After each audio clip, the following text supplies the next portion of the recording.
আসসালামু আলাইকুম। শুভ দুপুর। নিশ্চয়ই সবাই ভালো আছেন। আলহামদুলিল্লাহ আমিও ভালো আছি। প্রথমে ক্ষমা চেয়ে নিচ্ছি, যদি কোনো ভুল ত্রুটি হয় ক্ষমা সুন্দর দৃষ্টিতে দেখবেন।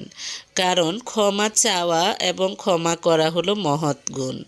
আপনি কোনো ভুল না করলেও আপনি মানুষের কাছে ক্ষমা চাওয়া, এটা হলো ভদ্রতা, অর্থাৎ কার্টেসি। আজকে আমি আপনাদের কিছু ভুল ভাঙবো বলতে, আমি যেমন যখন দেখা যায় যে আমার কিউরিসিটি থেকে আমি কিন্তু ভিডিও বানাচ্ছি। আমি কাউকে বলি না যে আমাকে সাবস্ক্রাইব করো, আমাকে এটা করো, সেটা করো, ফলো করো। আমি কিন্তু কোনো ভিডিওতেই তা বলি নাই।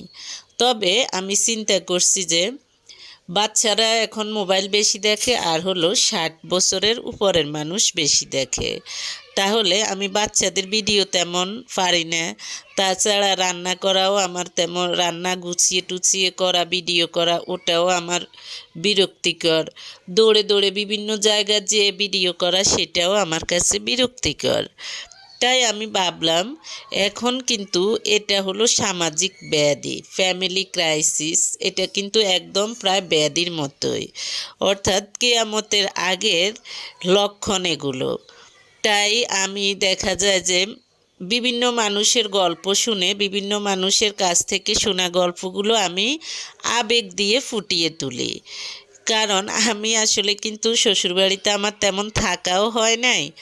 আমার আসলে এই ধরনের অভিজ্ঞতাগুলো নাই। আমি মানুষের অভিজ্ঞতাগুলাই আবেগ দিয়ে ফুটিয়ে তুলি।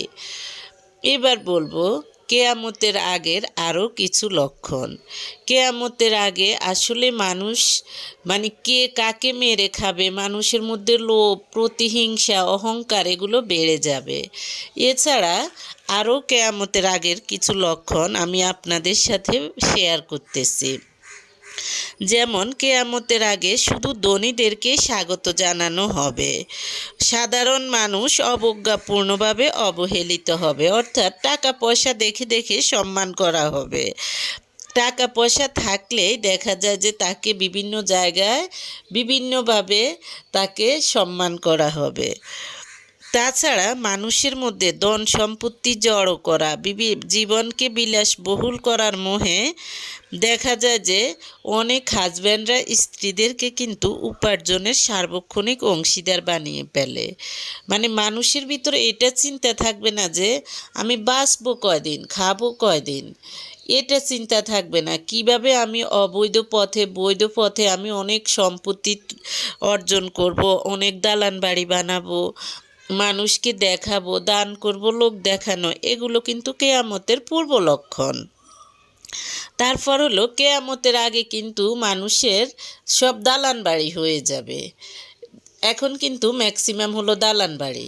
বিভিন্নভাবে দেখা যায় যে যাদের করার সামর্থ্য নেই তাদেরকে সরকার দিয়ে তাও তাদের দালান বাড়ির, তারা দালান বাড়ির মালিক হয়ে গেছে। এইভাবে দেখা যায় যে এগুলো হলো কেয়ামতের পূর্ব লক্ষণ। তারপর হলো মিথ্যাচার এবং মিথ্যা প্রচারণার সয়লাভ বয়ে যাবে। অর্থাৎ মানুষ মিথ্যা বলবে, অহরহ মিথ্যা বলবে, এবং এই মিথ্যাকে অন্যান্যরা বিশ্বাস করবে। বরঞ্চ সত্যকে প্রমাণ করতে হবে। সত্য প্রমাণ করলেও কিছু মানুষ বিশ্বাস করবে, কিছু মানুষ তা অবিশ্বাস করবে, কিন্তু মিথ্যা শোনার সাথে সাথেই বিশ্বাস করবে। তারপর আমি আরও একটি লক্ষণ বলতেছি। কেয়ামতের আগে যাদের পরনে আগে কাপড় ছিল না, পায়ে জুতা ছিল না, এমন সহায় সম্বলহীন লোকেরা উঁচু উঁচু ভবন নির্মাণ করে তা নিয়ে গর্ব করবে। যেমন আগে যারা গরিব ছিল, পায়ে জুতা ছিল না, পরনে কাপড় ছিল না, তারাও কিন্তু এখন উঁচু উঁচু, তারা কেয়ামতের আগে উঁচু উঁচু অর্থাৎ কয়েকতলা দালান বাড়ি করবে। তাই দালান বাড়ি নিয়ে গর্ব করার কিছুই নেই, ধন সম্পদ নিয়ে গর্ব করার কিছুই নেই।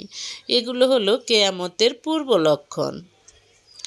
এগুলো দেখা যায় যে আমরা মানুষরা আমাদের ধন সম্পত্তির জন্য আমরা এখন হাহাকার করি, কিন্তু আমাদের অন্য কোনো টেনশন নেই। অন্য কোনো টেনশন বলতে আমাদের পরকাল কিভাবে সুন্দর হবে, আমরা কিভাবে আল্লাহকে খুশি করব, আমরা এই চিন্তাটা করি না। আমরা সবাই কিভাবে দালান বাড়ি করব, কিভাবে অনেক ধন সম্পদ হবে, কিভাবে কাকে হিংসা করব, কিভাবে কাকে ছোট করব, অপমান করব, এগুলো